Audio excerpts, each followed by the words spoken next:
हमारे देश में औरतों की आवाज हमेशा से दबी रही है। 3 में से कम एक औरत को किसी न किसी तरह की यातना से गुजरना पड़ता है, चाहे वो शारीरिक हो, मानसिक हो या सेक्सुअल।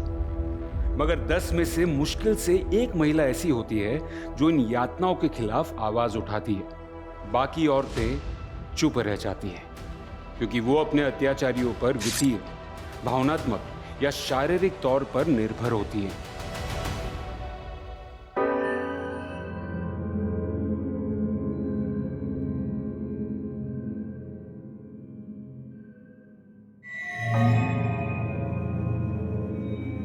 धीरे धीरे, आराम से करो ना।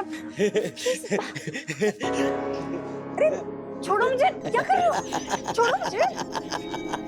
हिला, हिला।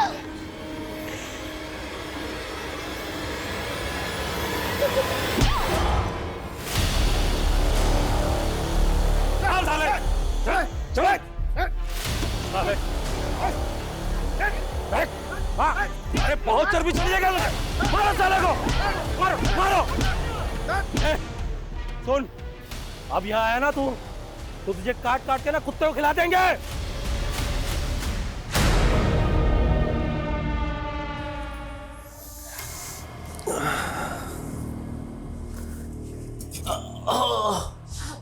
क्या हुआ? कुछ नहीं, पेट में दर्द हो रहा है। आप लेटिए, मैं बाम लेकर आती हूँ।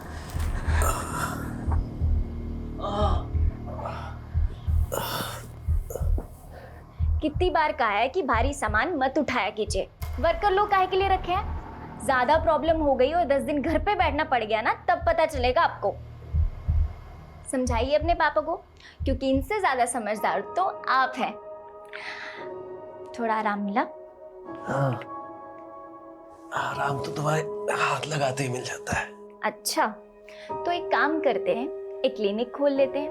पेशेंट्स आएंगे, हम बस टच करेंगे और फीस ले लेंगे। खूब कमाई होगी और फिर हम उससे अपना एक नया बंगला ले लेंगे। सुनो, जितना टच करना है ना हमको कर लो, ठीक है? किसी और को किया ना बहुत बुरा होगा। तुम तो एक पर्सनल डॉक्टर हो ना। अच्छा। हाँ, और एक बंगले की बात, तो तुम्हारे लिए ना माल खरीदेंगे। अब पूछो माल का नाम क्या रखेंगे? क्या? रज्जी महल। सच्ची में? बातें बनाना तो कोई आपसे सीखे। अरे तुम भी तो सीख लो जरा। छोड़िए ना, बच्चे तीनों जगे हुए हैं, क्या कर रहे हैं? चौथे को भी जगने दो।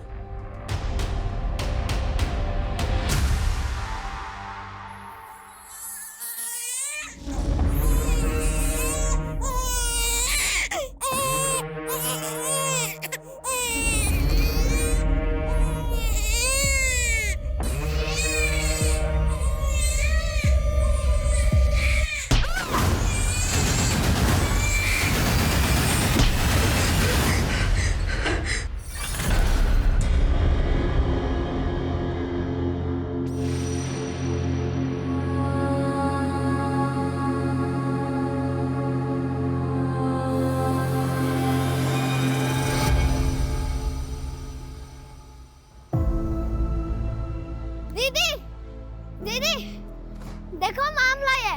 आपको खट्टे वाले आम पसंद है ना? कहाँ से लाए हो? चोर! चोर! रुक! रुक! कहाँ भाग के जाएगा? हाँ? छोड़ मेरे भाई को! छोड़! मेरे मकान से आम चुराएगा? 3 दिन तक उसी पेड़ से बांध के रखूंगा ना, तब समझ में आएगा। छोड़ दे मेरे भाई को, मैंने तेरे साथ अच्छा नहीं होगा। अच्छा तो इसके साथ नहीं होगा। छोड़ मेरे भाई को! दीदी! क्या रे, मेरे मकान से आम चुराएगा? मेरे मकान से चल छोटू, चल। अरे सुनिए, क्या कर रहे हो आप? पगला रहे हो क्या? अरे पगला तो इसके बच्चे गए हैं।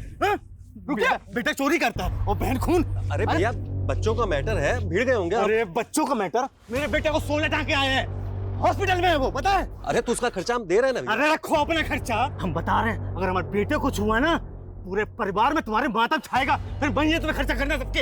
ए भैया जी, ए चुप रहो बिल्कुल, तो अभी के अभी सबका खोपड़ी फोड़ देंगे, बता रहे हैं। अरे का मार बुरा दोगे का इन्हें? हम कह रहे हैं ना आपसे, हम इन्हें समझाएंगे। अरे समझाओ मत, इनको बताओ, जैसे कुत्ते को बांध के रखते ना पट्टे से, अपने बच्चों को बांध के रखे, नहीं तो बता रहे बहुत बुरा होगा। अरे हाँ हाँ चरण भैया, हम समझाएंगे ना, आप जाइए ना, और किसी चीज की कोई जरूरत हो तो बताइएगा। अरे नहीं चाहिए हमें कुछ।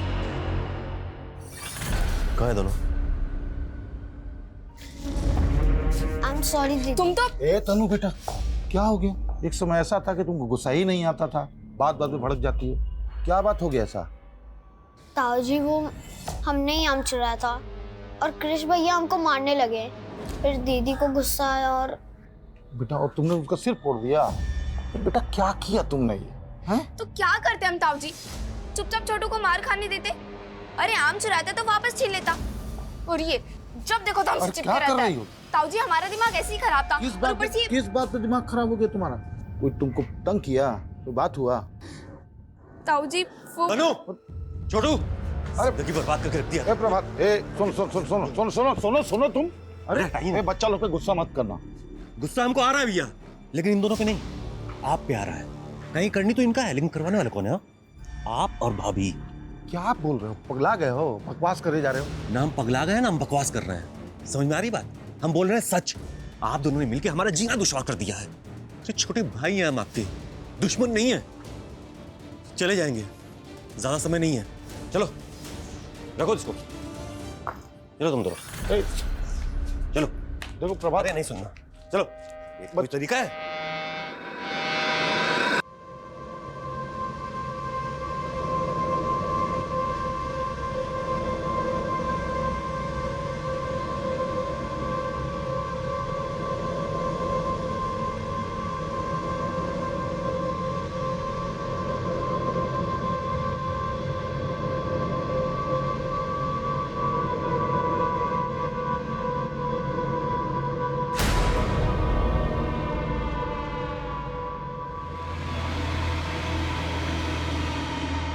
छोड़ो मुझे जाने दो, छोड़ो छोड़ो छोड़ो छोड़ो मुझे, छोड़ो।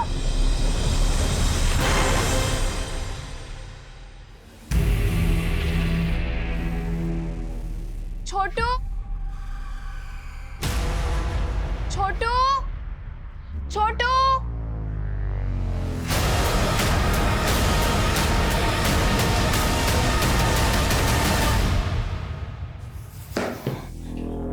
इस पे गुस्सा करने से कुछ नहीं होगा। जब तक हम बर्बाद नहीं हो जाते ना, ये सब बंद नहीं होने वाला। कहाँ मिला है तुमको? घर के बाहर। जब से ये सब मिलने लगा है ना कुछ गलत होता जा रहा है। अपनी तनु कितनी शांत स्वभाव की थी, कोई सोच भी नहीं सकता कि पत्थर मार के किसी का सर फोड़ देगी। अगर हम रंगे हाथ पकड़ लेते ना, तो वही हाल करते जो तनु ने कृष का किया।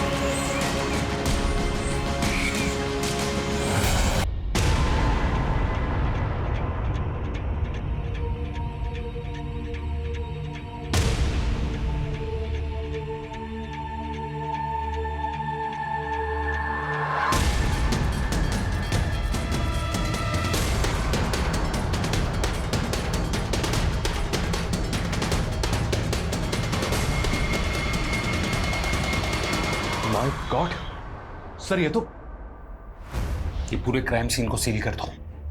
फॉरेंसिक टीम को बुलाओ, मुझे पूरी की पूरी डिटेल चाहिए। Okay sir.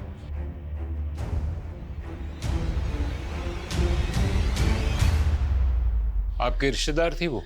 हाँ सर, हमारे छोटे भाई की पत्नी सर। लगता है उनको किसी ने नींद में ही मार दिया है, और उस बच्चे को भी। लेकिन अभी कल ही तो प्रभात भैया घर आए थे। आप? हाँ, हमारी पत्नी है सर। सर हमको अपने भाई प्रभात का और दो छोटा बच्चे का चिंता हो रहा है सर। वो पता नहीं कहाँ गया। आप कुछ कह रही थी कि प्रभात कल रात को घर आया था? हाँ हाँ सर। क्यों? सर वो लोग यहाँ से शिफ्ट होकर जमशेदपुर जाने वाले थे। बस आखिरी बार इसलिए मिलने आया था सर वो। शर्म आनी चाहिए आपको भैया, कितनी नीच सोच है आपकी। हम आपका करनी पकड़ लिए तो हम नीच हो गए। ए प्रभात, अपना भाभी से इज्जत से बात करो, समझे? इज्जत पाने के लिए ना इज्जत पाने लायक काम भी करना पड़ता है, गिनना आती है आप लोगों से। खैर जा रहे हैं शहर छोड़ के कल, जो करते मेरे करिए। तो उसके बाद आप लोगों की कोई बात नहीं हुई? नहीं सर। लेकिन सर प्रभात भैया और दोनों बच्चे हैं कहाँ? आप फिक्र मत करिए, उन्हें ढूंढ रहे हैं। इनके स्टेटमेंट्स ले लो।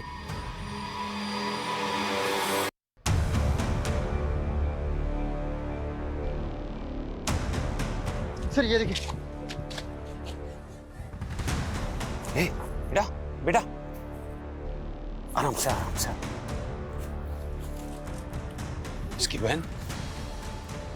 बहन कहाँ है? कविता। सर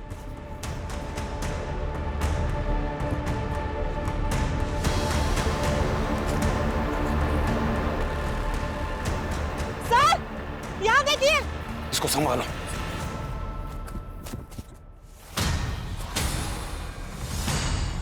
ये खून? अरे बेटा, ओ बेटा, उठो उठो उठो। ठीक है।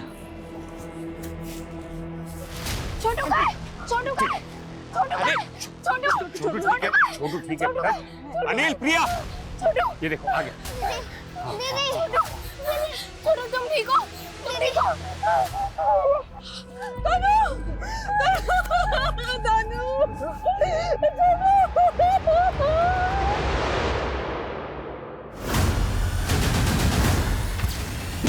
लगता है सर इसी पत्थर से मारा गया। इसको फॉरेंसिक के हवाले कर दो, शायद कुछ मिल जाए। Right sir. अनिल, कुछ और मिला? नहीं सर, घर में कहीं भी हाथापाई के कोई निशान नहीं है। बैग की और लगेज भी वहीं का वहीं है। ऐसा लगता नहीं कि कुछ भी चोरी हुआ है। इसका मतलब है जिसने भी मारा है वो मारने के इरादे से ही आया था। मकसद चोरी नहीं बल्कि इनका मर्डर ही था। Right sir. मनीष, उस लड़की ने जरूर कुछ न कुछ देखा है। उसके चेहरे पर, उसके कपड़ों पर खून के छींटे।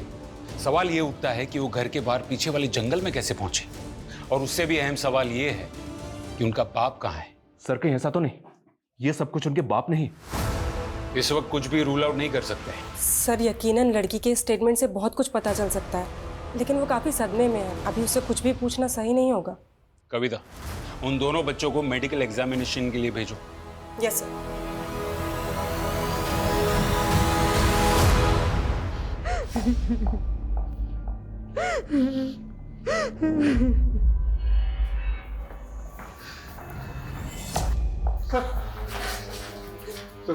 सर क्या बोले डॉक्टर?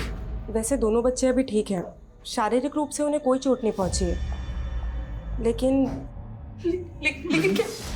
तनु के दिमाग पर असर पड़ा है, शायद उसने कुछ देखा है, लेकिन क्या, ये वही बता सकती है।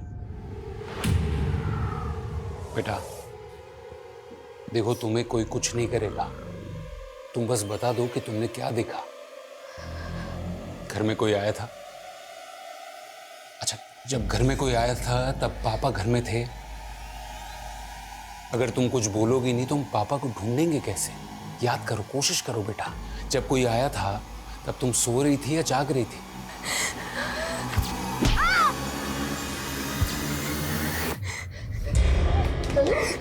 तनु क्या हो रहा था?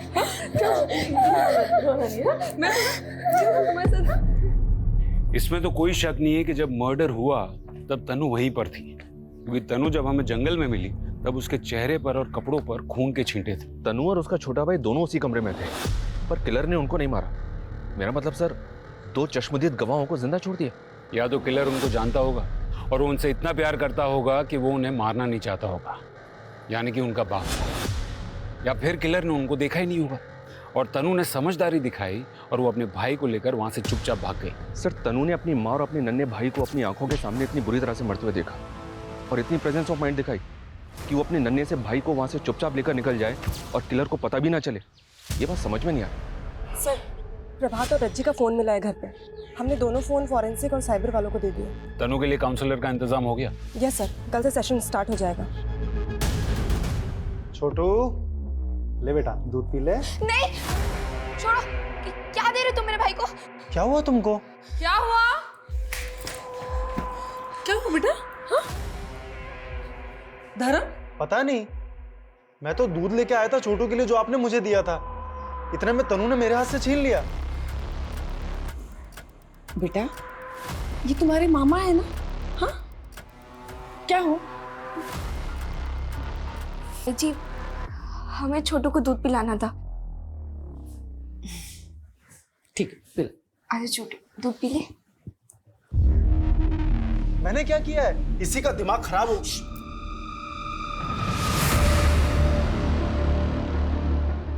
सर वो लड़की पागल हो गई है, मैं नहीं। और आप ऐसा सोच भी कह सकते हैं? तुमने उनको धमकी नहीं दी थी? हम बता रहे हैं, अगर हमारे बेटे को कुछ हुआ ना, पूरे परिवार में तुम्हारे मातम छाएगा। सर हम गुस्से में थे उससे। सर वो लड़की इतनी पागल हो गई थी कि मेरे बेटे का सर फोड़ दिया। सर ऐसा लग रहा था कि वो जान ले लेगी उसकी। एक बाप अपने बेटे का खून देखेगा ना तो गुस्सा तो आएगा ना। और उसी गुस्से में तुमने उसी तरह से उसकी माँ और उसके भाई का सर फोड़ दिया। सर आप फिर से वही बात कर रहे हैं। जब से मेरे बेटे का सर फटा है ना सर, मैं उसके पास ही हूँ, उसको छोड़ के कहीं नहीं गया हूँ। शहर छोड़ के कहीं मत जाना, और जब भी बुलाया जाए पुलिस स्टेशन आ जाना। सर प्रभात एक ग्रोसरी शॉप चलाता था मार्केट एरिया में, आमदनी ठीक ठाक थी। उसको आखिरी बार सुबोध के घर से निकलते देखा गया था। ये प्रभात और सुबोध के बीच में बनती थी? कुछ टाइम पहले तक दोनों फैमिली साथ में रहती, फिर रज्जी ने एक बच्चे को जन्म दिया। फैमिली बढ़ गई तो प्रभात अपनी पत्नी के साथ किसी अलग जगह पे शिफ्ट हो गया। तो पैसों का या पुश्तैनी जायदाद का कोई बंटवारा? नहीं सर, किसी पुश्तैनी जायदाद का कोई बंटवारा नहीं। सुबोध राजकीय विद्यालय में टीचिंग करता है और प्रभात के दोनों बच्चे उसी स्कूल में पढ़ते हैं। और दोनों की पत्नियां? रज्जी हाउसवाइफ थी सर। सबका कहना है कि वो अपने पति से बहुत प्यार करती थी।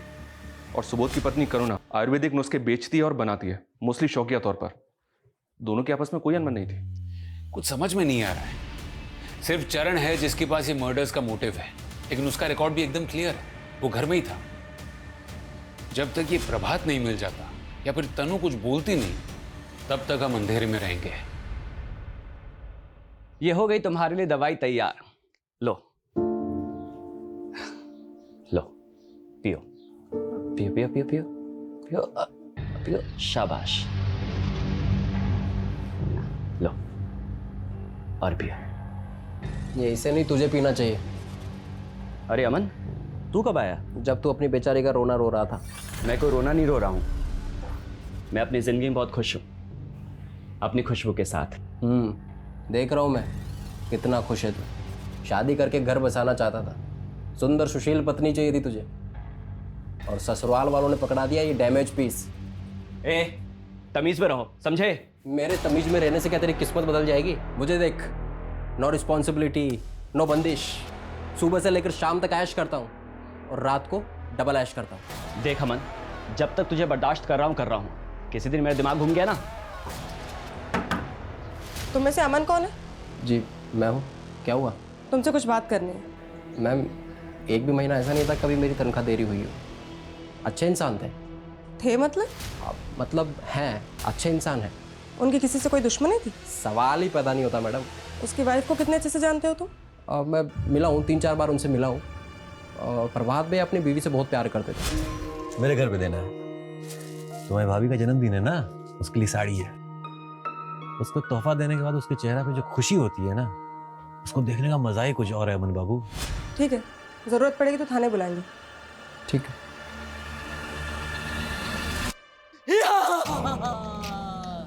मैं ड्रैगन हूँ, मैं सबको खा जाऊंगा। मुझे सिर्फ छोटू की हंसी रोक सकती है, नहीं तो मैं अमर हूँ।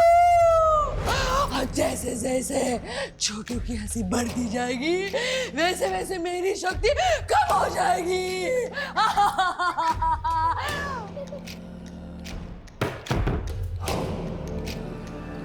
ताई जी, ताई जी।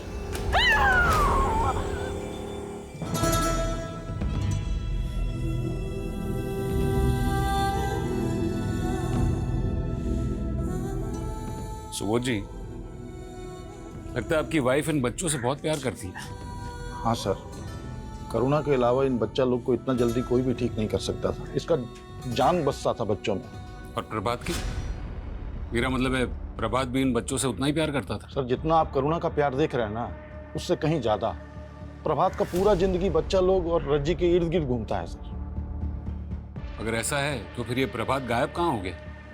हम जान रहे हैं सर आप क्या बोलना चाहते हैं, लेकिन हम पूरा विश्वास के साथ कह रहे हैं कि जो कुछ हुआ है ना, इसमें प्रभात का कोई हाथ हो ही नहीं सकता है सर। या तो प्रभात खुद ही कोई मुसीबत में फंस गया है या वो रज्जी के पास। सर रज्जी के फोन से कुछ मीडिया डिलीट किया गया था, उसे रिट्रीव किया जा रहा है। रज्जी और प्रभात के कॉल रिकॉर्ड्स भी आ गए हैं। इनको ना तो किसी अननोन नंबर से कॉल आया था, ना ही इन्होंने किसी को कॉल किया है। इनफैक्ट सिर्फ 2 कॉल्स प्रभात को दुकान से आए थे, बाकी सारी कॉल्स उनके आपस में ही है सर। सर पोस्टमार्टम रिपोर्ट आ गई है। तनु के कपड़े पे जो खून के छींटे थे उसका भी फॉरेंसिक एनालिसिस आ गया। सर वो रज्जी के खून के छींटे थे। इसका मतलब है जब मर्डर हुआ तब तन्नू 100% वहीं थी। और सर पोस्टमार्टम रिपोर्ट में वही आया जैसा हमने सोचा था। सर क्राइम सीन पे जो पत्थर मिला था, सर मर्डर उसी पत्थर से किया गया है, लेकिन सर कोई फिंगरप्रिंट या फिर डीएनए रिट्रीव नहीं हो पाया। सर रज्जी पे 4 से 5 बार उस पत्थर से वार किया गया है और बच्चे पे 1 बार। इसका मतलब है मारने वाले के दिमाग में बहुत ज्यादा नफरत भरी हुई थी। सर इसी वजह से पत्थर पे इतना ज्यादा खून था कि कोई फिंगरप्रिंट नहीं मिल पाया। और कुछ अनयूजुअल? यस सर, रज्जी के साथ रेप भी हुआ था, लेकिन उसके मरने के बाद। व्हाट? लाश के साथ रेप? मतलब नेक्रोफिलिया? मतलब ये बंदा मुर्दों के साथ सेक्स करता था? बच्चों के लिए काउंसलर आ रहे हैं ना? Yes sir. देखो बेटा, हम जानते हैं कि आप बहुत दुखी हो, लेकिन उस किलर ने आपके छोटे भाई गोलू को बहुत चोट पहुंचाई है ना, और आपकी माँ को भी ना। बेटा उस आदमी ने जब आपके छोटे भाई को और आपकी माँ को मारा तब आप वहीं थी ना? क्या हुआ था वहां? आपने उस आदमी की शक्ल देखी थी ना?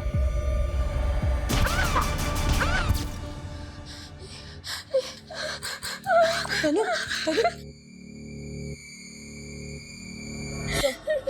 प्लीज अभी तनु बहुत डरी हुई है, हम बाद में पूछताछ करेंगे।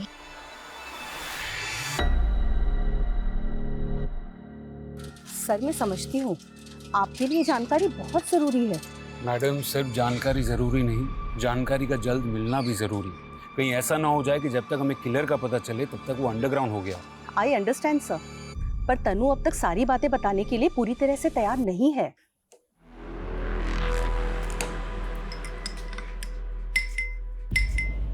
ताई जी, आप ये दूध में क्या मिला रही हैं? बेटा ये जड़ी बूटी है ताकि तुम दोनों को अच्छे से नींद आए और खासकर तुम्हें बुरे सपने ना आए। ताई जी, हमको बहुत डर लगता है। इसीलिए तो दवाई दे रही हूँ, सारा डर खत्म हो जाएगा। अब चलो चलो बैठो यहाँ पे, चलो। गुड गर्ल, ये लो, और पूरा खत्म करना है, ठीक है ना? पियो पियो पियो। Good boy.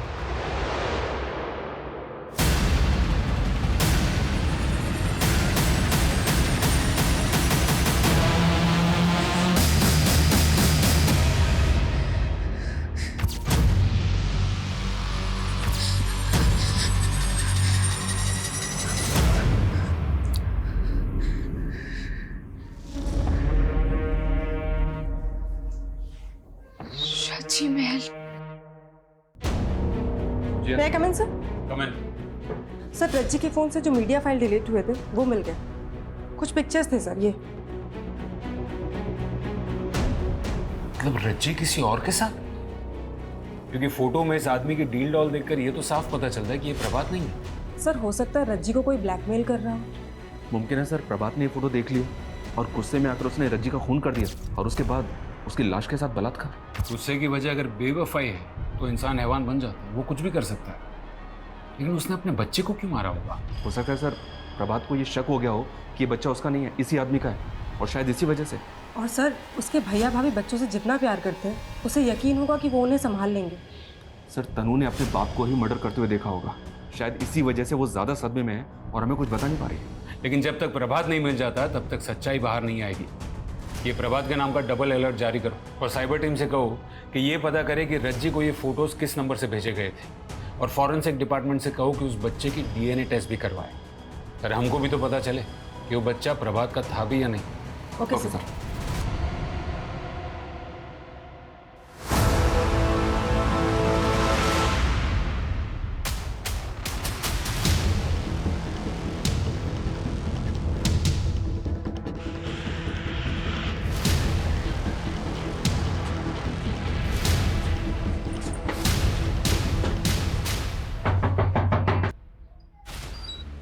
अमन कहाँ है?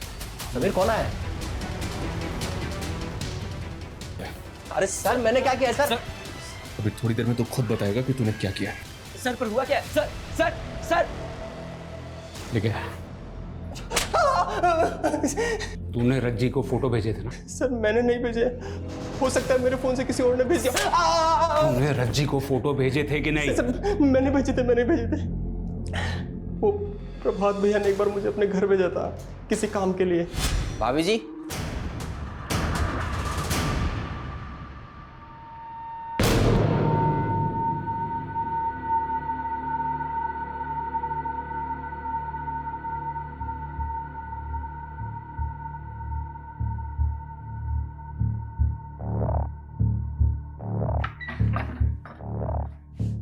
अमन भैया, आप कब आए? अभी कुछ देर पहले, जब आप अपने कपड़े पहन रही थी। ये क्या बकवास कर रहे हैं आप? विश्वास नहीं होता आपको? हाँ? ये देखिए, अच्छी है ना वीडियो? डिलीट कीजिए नहीं तो। अरे ऐसे कैसे डिलीट मार दें? हाँ? अभी आपने सब कुछ दिखाया है तो हम भी तो कुछ दिखाएंगे। तो पहली बार था सर, और मैं अब हर बार मौका ढूंढता था। मुझे जब भी मौका मिलता था मैं वहां पहुंच जाता था। हमने उनको ब्लैकमेल जरूर किया था, लेकिन ये सब कुछ नहीं किया। बाकी के 2 बच्चों को क्यों छोड़ दिया? सर हम सच कह रहे हैं, बच्चे को और भाभी को मैंने नहीं मारा। ये सब किसने किया मुझे नहीं पता। लेकिन तनु को पता है, उसने देखा था तुझे। अच्छा बेटा बताओ, ये कौन है? अमन चाचा। बेटा उस रात वहां पर अमन चाचा ही थे ना? नहीं बेटा ठीक से याद करो, उस रात वहां पर अमन चाचा ही थे ना? उन्हीं ने तुम्हारी माँ को और तुम्हारे भाई को मारा ना? नहीं, अमन चाचा नहीं थे वहां पे। सर अमन का कहना है कि प्रभात को उसके और रज्जी के बारे में कुछ पता नहीं था। जाहिर है, क्योंकि अगर प्रभात को पता चला होता और उसी वजह से उसने रज्जी को मारा होता तो वो अमन को भी नहीं छोड़ता। सर बच्चे की डीएनए रिपोर्ट आ गई। गोलू प्रभात का ही बेटा था, तनु और छोटू का सगा भाई। सर हम इस केस के तकरीबन हर पहलू को इन्वेस्टिगेट कर चुके हैं। ना तो हमें अभी तक कातिल मिला है और ना इस कातिल के बारे में कोई क्लू मिला है। You're right. अब तक हम इस केस के हर पहलू की तहकीकात कर चुके हैं, सिवाय एक। शुरू से हम सुनते आ रहे हैं कि प्रभात और रज्जी जमशेदपुर शिफ्ट हो रहे हैं। कहीं ऐसा तो नहीं है कि इस वारदात की जड़ें वहीं से उगी हों?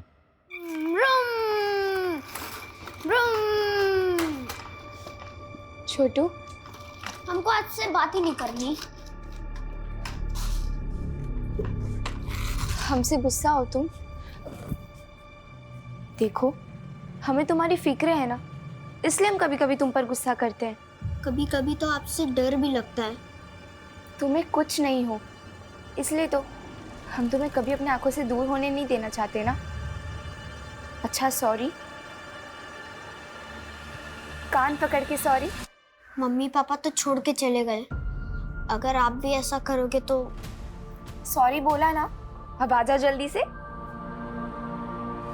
ये अब से हम लोग हमेशा साथ रहेंगे, खुश रहेंगे। हाँ दीदी, पर रहेंगे कहाँ? मैडम हम प्रभात को 20 सालों से जानते थे, वो बहुत अच्छा आदमी था। उनकी किसी से कोई दुश्मनी? सवाल ही नहीं उठता मैडम, लेकिन वो कहते हैं ना, घर का भेद ही लंका ढाए। क्या मतलब? मतलब उनके भैया और भाभी उनके दुश्मन बने बैठे थे। लेकिन हमें तो पता है कि भैया भाभी दोनों बच्चों से बहुत प्यार करते थे। मैडम हम कहाँ मना कर रहे हैं इस बात से, लेकिन ज़रूरत से ज़्यादा प्यार भी जहर बन जाता है। करुणा भाभी प्रभात को अपने बच्चे की तरह समझती थी, रज्जी को भी फूलों की तरह रखती थी करुणा भाभी। लेकिन फिर तन्नू के जन्म के बाद करुणा भाभी ने बच्चे की सारी जिम्मेदारी अपने सर पर ले ली। कभी कभी तो यही समझ नहीं आता था कि बच्चे की माँ रज्जी है या फिर करुणा भाभी। बस यही बात रज्जी को खलने लग गई। हमें पता है कि जब प्रभात ने अलग होने की बात की थी तो दोनों भाइयों में काफ़ी कहासुनी हुई थी। जी बिल्कुल मैडम, करुणा भाभी की तबीयत फिर बिगड़ने लग गई, उन्हें दौरे से पड़ने लग गए। सुबोध भैया ने उनका इलाज कहाँ कहाँ नहीं करवाया। लेकिन फिर दोनों भाइयों के बीच में एक समझौता हुआ कि करुणा भाभी कभी कभी बच्चों से मिलती रहेगी। थोड़ा समय लगा, लेकिन करुणा भाभी ने इस समझौते को स्वीकार लिया। सर जमशेदपुर से कोई खास खबर नहीं है, सिर्फ इतना पता चला है कि प्रभात ने वहाँ पे घर किराए पे लिया था जहाँ वो शिफ्ट होने वाला था। हाउस ओनर नेबर से भी बात की पर कुछ अनयूजुअल मिला नहीं। लेकिन एक बात तो साफ है कि यहाँ करुणा और सुबोध ये बिल्कुल भी नहीं चाहते थे कि प्रभात और उसका परिवार शहर छोड़ के जाएं। करुणा जी, सुना है वो अपनी ममता में इतनी बेकाबू हो गई थी कि प्रभात और उसका परिवार शहर छोड़कर न जाए, इसलिए आपने टोने टोटके का सहारा लेना शुरू कर दिया था।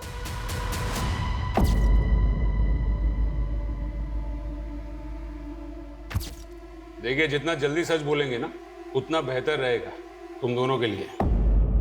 सर, हम अपना करुणा को टूटते हुए नहीं देख सकते थे सर। इसमें हमारा जान बसता है, और अगर ये मां नहीं बन सकती है तो इसमें इसका क्या गलती है सर? और क्या किया इसने? बस बच्चा लोगों को प्यार किया है ना सर। आप बताइए, बच्चा लोगों को प्यार करना कोई कानूनी जुर्म होता है क्या? और सर, बात सिर्फ उनके यहाँ जाने की नहीं थी, तनु की मानसिक स्थिति ठीक नहीं रहती थी, उसे नजर लग गई थी और वो बहुत चिड़चिड़ करने लगी थी। इसलिए मैंने सोचा कि अगर मैं काला जादू करूंगी तो वो थोड़ी ठीक हो जाएगी। आखिरी बार जब प्रभात तुमसे मिलने आया तब तुम्हारी उससे लड़ाई हुई थी? नहीं सर, हम अपना भाई से कभी लड़ ही नहीं सकते थे। वो तो थोड़ा कहा सुनी हो गया था। प्रभात, अपना भाभी से इज्जत से बात करो, समझे? इज्जत पाने के लिए ना इज्जत पाने लायक काम भी करना पड़ता है। वो सब भूल गया था सर, वो सब कुछ भूल गया था जो हम उसके लिए किए थे। वो बस हमसे पीछा छुड़ाना चाहता था, और इसीलिए तुमने उसकी जान ली। उन दोनों बच्चों को छोड़ दिया जिससे तुम्हारी पत्नी को लगाव था, लेकिन उस मासूम बच्चे की जान ले ली जिसे रज्जी ने अपने करीब रखा था। और फिर अपने बदले की आग में तुमने रज्जी की लाश के साथ भी। क्या बोल रहे हैं सर आप? कितना घिनौना इल्जाम लगा रहे हैं। सर कैसी बातें कर रहे हैं आप? सर हमने ऐसा कुछ नहीं किया, मैं कह रही हूँ ना, हमने कुछ नहीं किया है सर, कुछ नहीं किया है। इनके खिलाफ हमारे पास कोई सबूत नहीं है। सर तनु इनके ही घर में रह रही है, कहीं ऐसा तो नहीं कि इनके डर से वो कुछ नहीं कर रही? अनीश, वो उनकी गाड़ी में, सिर्फ शक के बिना पर हम कोई कदम नहीं उठा सकते। फिर भी उन पर 24 घंटे नजर रखो। कमाल है, हर कोई ऐसा कह रहा है कि हत्याकांड के कुछ दिनों पहले से ही तनु अजीब बिहेव कर रही थी। वो अपने छोटे भाई के लिए वो क्रिश पर जानलेवा हमला भी कर दी। आखिर एक 10 साल की बच्ची में इतना अग्रेशन किस बात का? अरे वाह तन्नू बेटा, आज तो आपके चेहरे पे न गुस्सा है न डर। अच्छा एक बात बताओ, दुनिया में आप सबसे ज्यादा किससे प्यार करते हो? छोटू से। छोटू से? वो है ही इतना प्यारा, तभी तो आप छोटू को सबसे बचाते ही रहती हो, है ना? उस दिन भी आपने छोटू को बचाने की कोशिश की ना, इसीलिए आपने पत्थर से कृष का सर फोड़ दिया ना। इसका मतलब कोई भी छोटू को अगर तकलीफ देने की कोशिश करेगा तो मैं उसका सिर फोड़ दूंगी। सर तन्नू का केस थोड़ा पेचीदा है। उसे अपनी माँ की मौत देखने का, अपने भाई की मौत देखने का, अपने बाप के लापता होने का दुख तो जरूर होगा, पर उससे भी ज्यादा सदमा उसे छोटू को कुछ हो जाने के डर का है। इसका मतलब है कुछ ऐसा हुआ होगा जिसे तनु को लगे कि छोटू को खतरा है। वो छोटू को लेके अब भी इतनी पॉजिटिव है कि किसी को भी उसके करीब जल्दी जाने ही नहीं देती। जिस खतरे से तनु अपने भाई को बचाना चाहती है, क्या वो खतरा उसकी माँ और भाई की मौत से जुड़ा हुआ है, या फिर उसके डर की वजह कुछ और ही है? और क्या ये खतरा अब भी कायम है? ये आप क्या बना रहे हो दीदी? ये रज्जी महल है, ये पापा ने हमारे लिए बनाया। यहाँ आंगन में होगा झूला, और फिर यहाँ से ऊपर जाने के लिए हमारे कमरे में होगी सीढ़ी, और हमारे कमरे में होगा एक गद्देदार बेड जिसमें तुम खूब उछलोगे, है ना? हाँ। माँ पापा भी वहाँ होंगे? क्या वो हमारा इंतजार कर रहे हैं? माँ तो नहीं, लेकिन पापा जरूर होंगे वहाँ पे।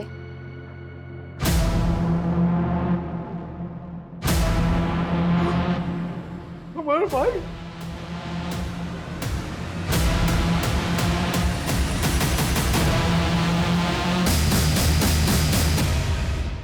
सब प्रभात की मौत हुई 12 दिन पहले, और उसकी डेड बॉडी मिली है अभी 2 दिन पहले। पोस्टमार्टम में मौत की वजह? सर पे चोट।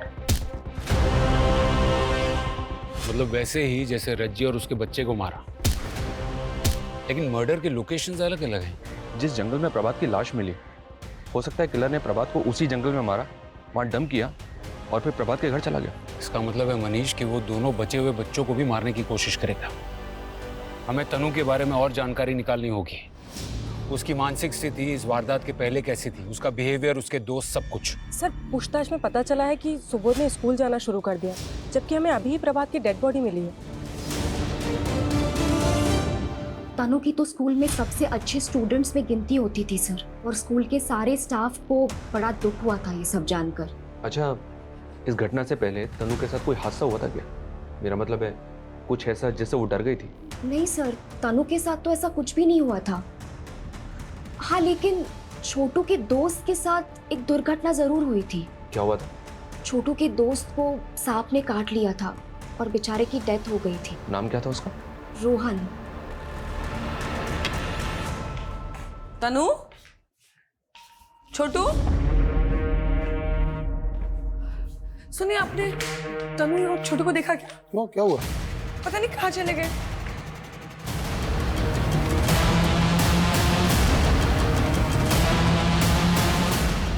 स्कूल स्टाफ का कहना है सर कि छोटू के फ्रेंड रोहन की मौत सांप के काटने से हुई थी, जबकि रोहन के नेबर्स का तो कुछ और ही कहना है। क्या मतलब? उनका कहना है कि रोहन ने पॉइजन खा के आत्महत्या कर ली थी। क्या? क्या सर? लेकिन एक 8 साल का बच्चा सुसाइड क्यों करेगा? सर, रोहन के नेबर्स का ऐसा मानना है कि रोहन को शायद स्कूल में सेक्सुअली एक्सप्लॉइट किया जा रहा था। कहीं ऐसा तो नहीं कि तनु ने रोहन के साथ गलत होते हुए देख लिया हो और इसीलिए वो छोटू को अपने पास ही रख रही थी? हाँ बोलिए। हेलो सर, हमारे बच्चे कहीं नहीं मिल रहे सर, हमने हर जगह ढूंढ लिए, कहीं नहीं मिल रहे सर, आप प्लीज हमारे बच्चों को ढूंढ लीजिए।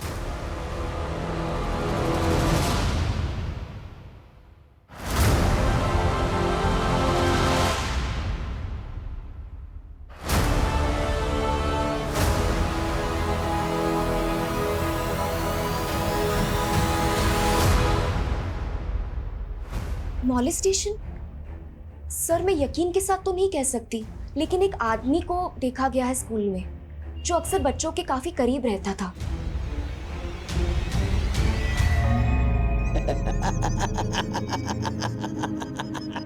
बस दीदी, अब नहीं पीना। बेटा थोड़ा और पी लो। नहीं आंटी।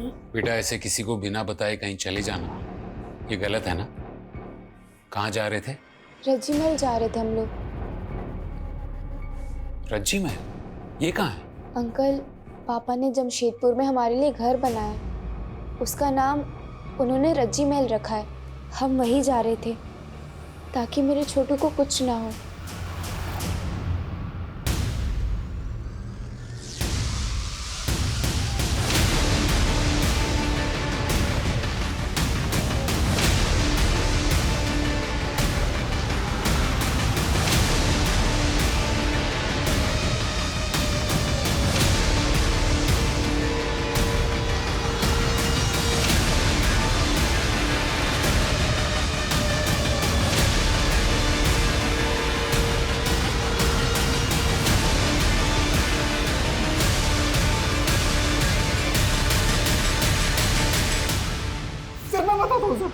मैं सब कुछ सच बताता हूँ, मारिए मत सर। चल बोल। सर, मैं स्कूल की कैंटीन में चीजें सप्लाई करता हूँ, बस मेरी एक ही गंदी आदत है सर, उसी में फंस जाता हूँ सर। सर ऐसे ही एक दिन मुझे रोहन मिल गया, फिर मौका था तो सर मैंने लेकिन फिर अचानक मैंने देखा कि तनु ने मुझे देख लिया था।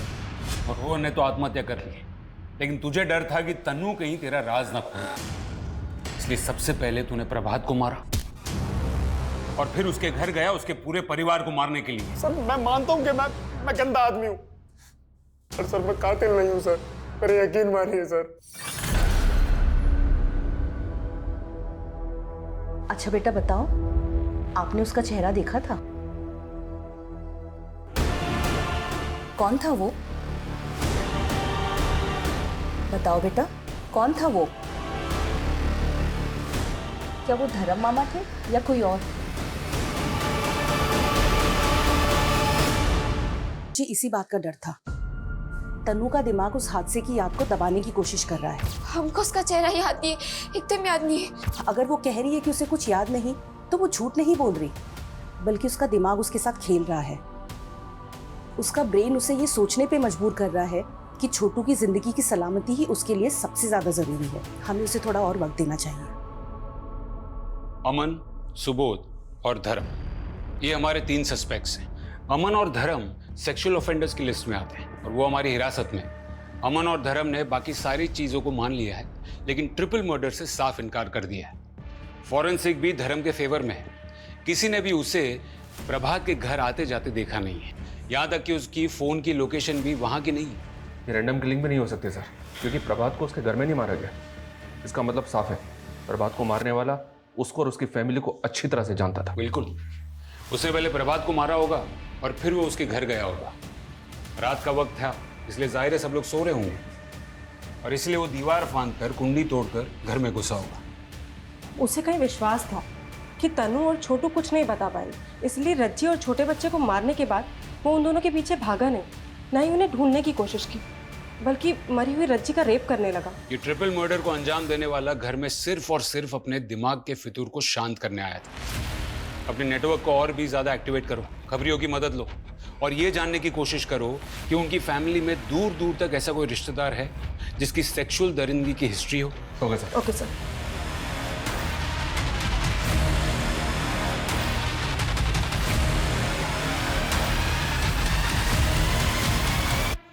वैसे तो बहुत नौटंके आते ही इधर साहब, पर एक बेवड़ी ने ना हमारी नाक में दम कर रखा था। ऐसा क्या करता है वो? पता नहीं कहाँ से सांप सेक्स बढ़ाने की दवा खाकर आता था, फिर हमारी लड़कियों को इतना परेशान करता था ना, अरे मारता था, पीटता था, गला तक दबाता था। हमने तो अपनी लड़कियों को समझा दिया साहब कि अगर ज्यादा परेशान करे ना तो ऐसी एक्टिंग करना कि जैसे मर गई, पर साला तब भी नहीं मानता था, अरे डेड बॉडी से भी करने को तैयार हो जाता था। सेक्स के लिए पागल है साला। इस लीड पे काम करो, हो सकता है कि इसका कोई रिश्ता हो इस ट्रिपल मर्डर से। यस सर, हमने हर कोठे पे अपने आदमी प्लेस कर दिया। वहाँ के लोगों को भी कह दिया है कि जैसे ही वो आए हमें इशारा कर दें।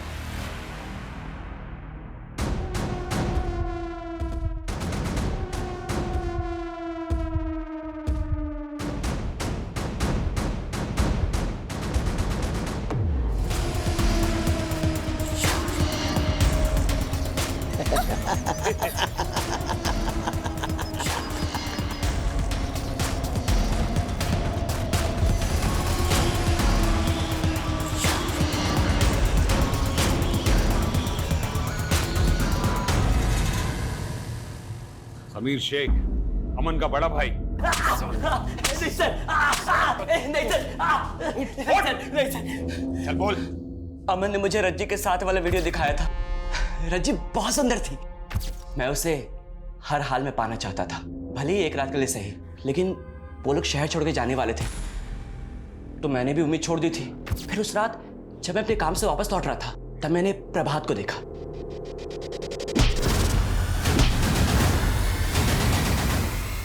प्रभात की लाश ठिकाने लगाने के बाद मैं उसके घर गया।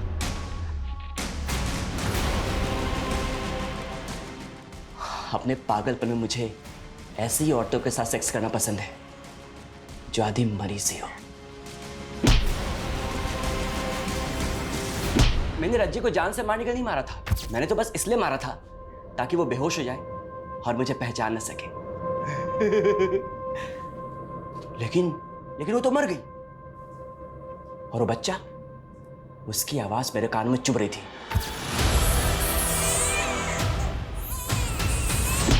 मैं उन दोनों बच्चों को भी मारना चाहता था, पर पता नहीं वो लोग कहाँ गायब हो गए। फिर मैंने मरी हुई रज्जी के साथ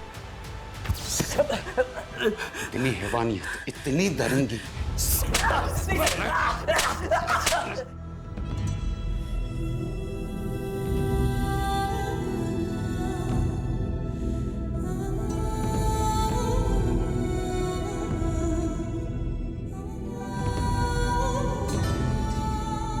एक छोटी सी नन्ही सी फैमिली इतनी यातनाओं से गुजर रही थी और किसी को पता नहीं था।